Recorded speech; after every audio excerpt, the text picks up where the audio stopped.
Pisces, hi! Welcome to Mr. Queen PH at titingnan natin ang unexpected changes na parating sa inyo anytime soon from the time na mapanood nyo ang reading na to. Ayan, because this is a timeless reading, so anytime na mapanood nyo to, as long as makaka-resonate kayo, this reading is for you. This is also a general reading, so just take what resonates. Watch your Sun, Moon, Rising, Venus for other messages, and thank you sa lahat ng mga sumusuporta dito sa ating channel. Just a reminder, gamitin nyo lamang ang reading na to bilang gabay. Pa-follow, like na rin ang ating Facebook at TikTok. Lahat po yan, Mr. Queen PH. Like, share, subscribe. Turn on post notifications para lagi kayong updated sa ating mga readings. And if you're interested in private readings, meron tayong link sa description at sa pinned comment kung paano makakapag-book. Okay. Let's see, Pisces. Unexpected changes sa mga Pisces anytime soon. Unexpected changes. Come to the edge. Wow. So I think you're going to take some risk. Meron kang papasukin na it's either relationship, situation, trabaho, business, investment na magte-take ka ng risk. Parang feeling mo, okay, laban na to, pupush ko to. Kahit na alam mo na alanganin. Oo, parang 50-50 kung magiging successful ka. Hindi siya guaranteed, no, na magiging successful, pero susugal ka pa rin. You also have breathe. So some of you, no, pwedeng merong unexpected travel sa Bali, Indonesia, Thailand, or anything na place na spiritual para sa'yo. Para magkaroon ka ng peace of mind. Oo. Or you will be doing activities na malapit sa nature or with nature. Yan, sa mga peaceful places. Unexpected na magbibigay ka ng panahon sa yung katahimikan ng isip ngayon. Kasi pwedeng, sa ngayon, napapaligiran ka ng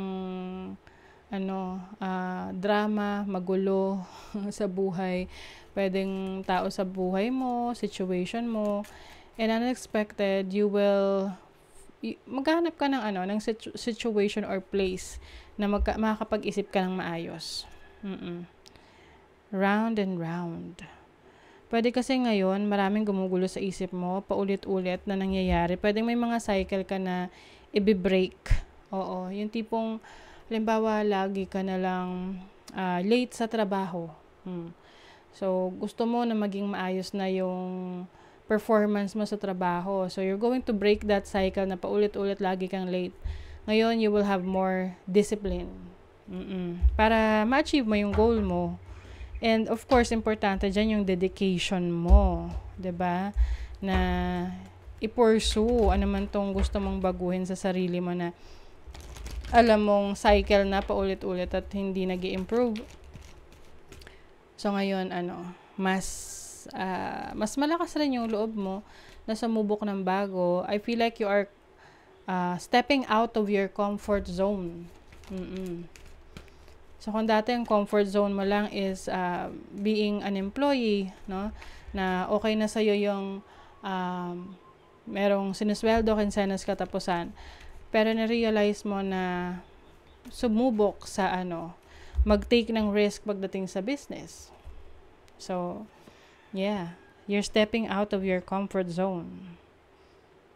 Neptune, dream. So, maaring may mga nabubuo kang bagong pangarap. Yung mga gusto mong marating.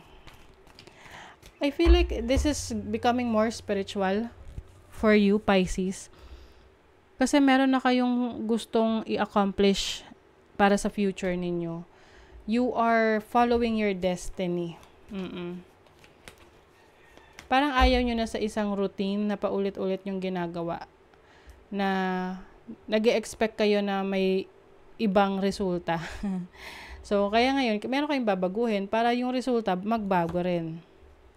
O, diba? The Voyager, you are exploring new options. And with the Scorpio energy here, I feel like there is a major transformation in your life. Kumbaga, meron kang mga bagong realization sa buhay mo na alam mong ikaw mismo, sa iyo mismo dapat manggaling yung pagbabago, na hindi mo yan basta hinihintay lang kung kailan bibigyan ka ng pagbabago ng universe.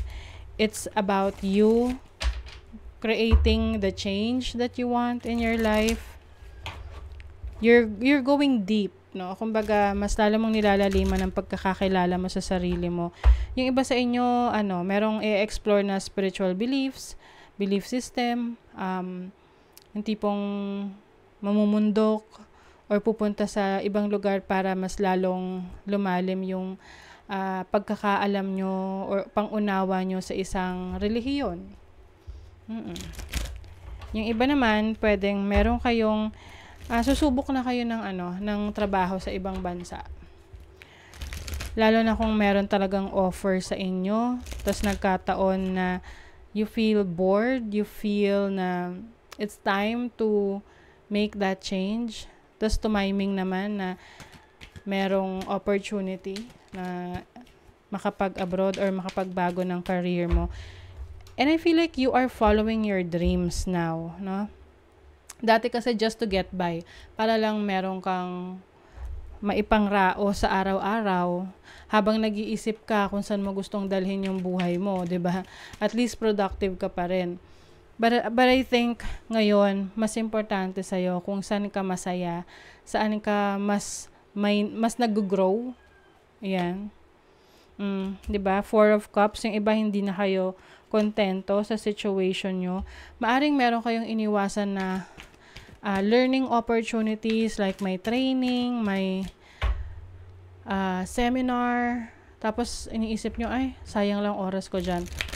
So ngayon na-realize nyo, sayang pala, dapat pala tinake nyo yung opportunity na yon to learn a new skill kasi this will improve your abilities, 'di ba? Speaking of abilities, may magician. The magician is about your talents, your skills, and your manifestation. So, maaring meron ka ring manifestation skills na madidiscover sa sarili mo. And with the Judgment card, I see you reinventing yourself. Parang brand new you. It's a brand new version of yourself. I think susundan mo na talaga kung ano yung gusto mo. Hindi yung kung ano yung gusto ng iba para sa'yo. This time, sarili mo naman yung ipiplease mo, hindi na yung ibang tao. You have the 2 of Wands. I think you are being presented with opportunities na parehong importante, parehong malaki yung potential, pero isa lang yung pipiliin mo dyan. Which is kung saan mas malapit sa puso mo, mas nakaka-resonate ka, mas sa tingin mo, mas akma sa mga interest mo, mas akma sa kakayanan mo. Let's see, ano pa. 8th house, transformation yan, death and rebirth. You have the South Node in Gemini. Yung iba sa inyo, meron kayong talent sa communication, sa public speaking, or journalism, or publishing. Yung iba sa inyo, ang interest nyo ay anything mysterious. Yung halimbawa, gumagawa ng mga contents na kababalaghan, katatakutan, mga ganun. Oo, na iniisip niya na baka hindi naman ako kumita dyan. Pero 'di ba may mga content creators, like example sa YouTube, hindi naman nila kailangan ipakita yung sarili nila. Gagawa lang sila ng, let's say, parang documentary of a mysterious event, tapos ipapublish nila and maraming views, 'di ba? Kasi interesting yan merong viewership dyan So I feel like that's what you're going to pursue.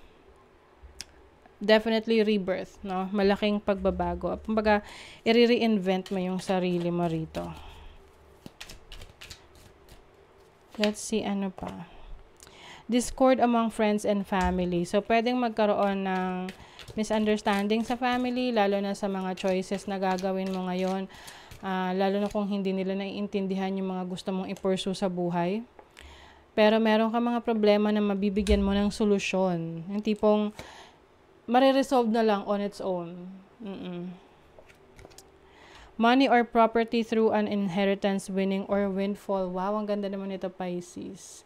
Bigla ang kaperahan. Unexpected money is going to come into your life.